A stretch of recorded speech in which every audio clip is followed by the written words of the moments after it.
making fermented carrots with garlic and onion and some herbs. I want to show you the process. This is such an ancient practice. It's so healthy for your gut. It gives you good probiotics, and it is just so healthy. If you don't ferment, I'm going to ask, why not? It's delicious and so easy. So let's get going, and I'll show you what I do. Okay, first things first. Make sure your jar is sterile, and we're going to add 4 teaspoons of the Redmond salt. And this is real salt. I have a ½ teaspoon, so I'm putting 8 of these.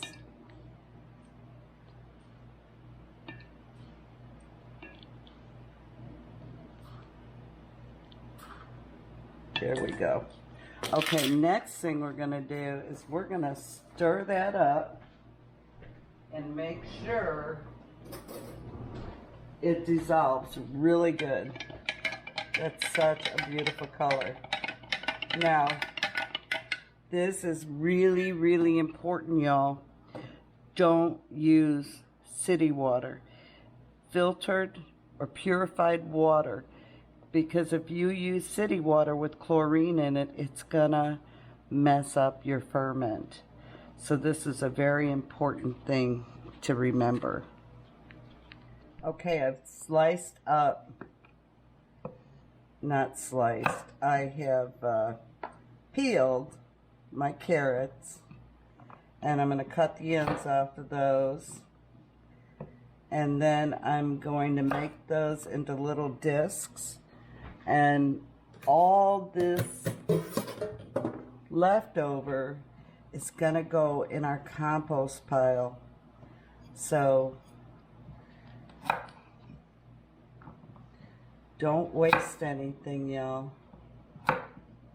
Get all the ends off. I have 1 purple carrot, which it's really delicious. I'm gonna add that in too. Why not? Might as well.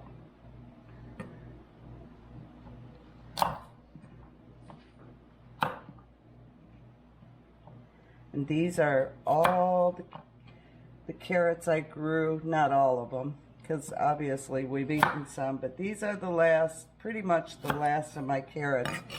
And I really wanted some fermented carrots this year because I haven't done any. And these are delicious by themselves.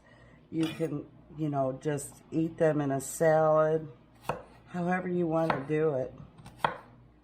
You know, so I'm going to get this all chopped up, and I will return.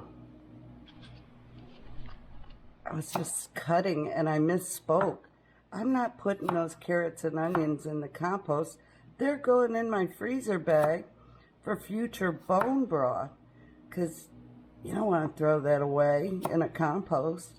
Use it for your bone broth. Just put it in a bag, and I just add to it, and that will be for our future bone broth. And these are the garlic I grew.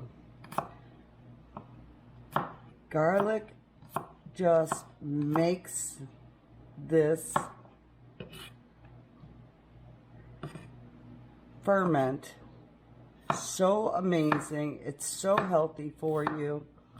And once you add the garlic, if you haven't had it without the garlic, you will never know, but the garlic just makes it. Y'all, we have so much bad bacteria in our body. We become a society of fast food, fast this, fast that. But we've lost track of good eating habits. And if you eat healthy, your body will be healthy. So, you know, just saying, take care of your body.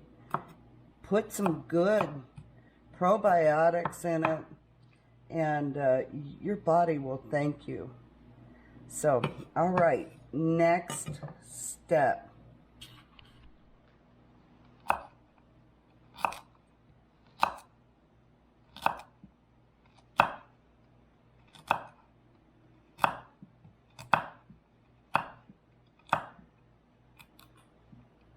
All right, now I'm going to rinse these off, and then we'll get going. Let's get started. So we have our brine, about a half quart, and I have my other quart jar. I'm using the regular mouth because I don't have wide mouth fermenting nipples. So what you're gonna do is just load your carrots into your jar, and you can layer them. Now I have my garlic and onions mixed together, so I'm gonna just put a little bit there, and then put some more carrots in, and just keep doing that. And what you want is 1.5 inch head space at the top of the jar. And if you have a tool like this, once you know, when you're working it, you can push it down a little bit. But once you put your brine in there, you definitely want to make sure that the air bubbles are out. So we're going to do another layer. And we're just going to keep repeating that. And you know, if you want to use 4 cloves of garlic, you can use 4 cloves of garlic. You know, if you want to only use 2, you can use 2. It's you just make it yours. This is the beauty about fermenting. And I just love it. Love it, love it. So if I have too much of everything, what I will do is I'll put that in a bag for a salad later. I really want to get that garlic in there, because we love garlic. And it's so good fermented, y'all. Alright, so we have 1.5 inch headspace is what we need.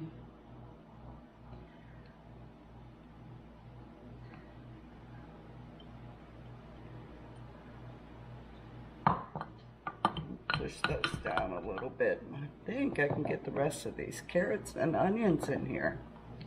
How exciting, just enough.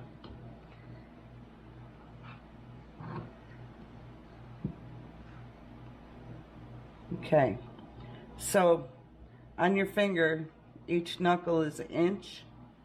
So I'm going to have 1.5 inches. That is perfect.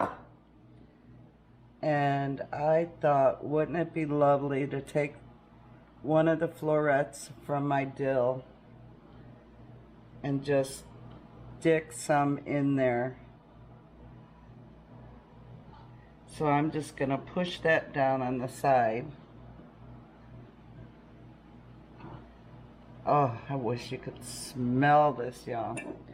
And I've checked my brine. It is good to go.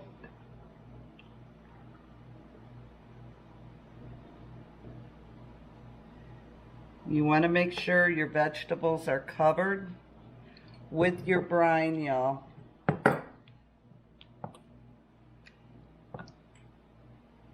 That looks perfect.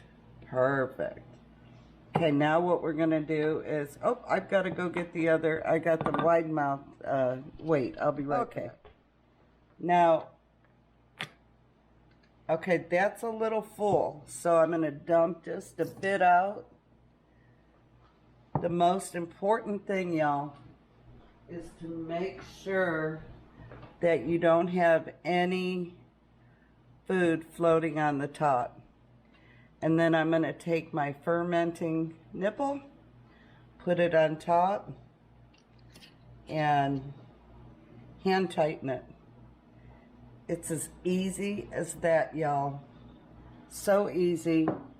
In about 2 weeks, I will mark on my jar when to check it.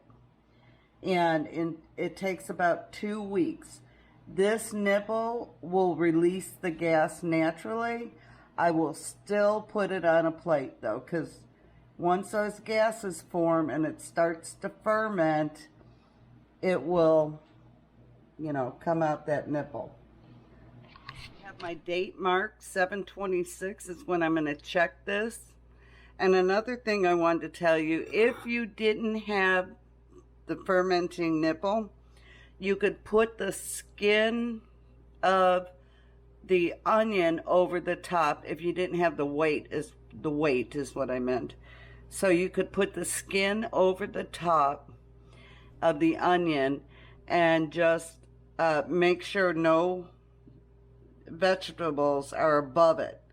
And then you will put the lid on with the cap.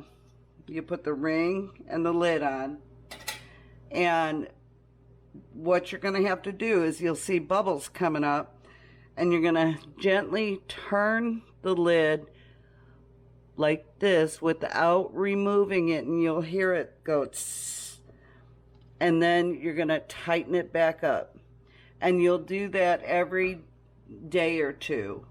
Usually once it starts fermenting, it'll be every couple days.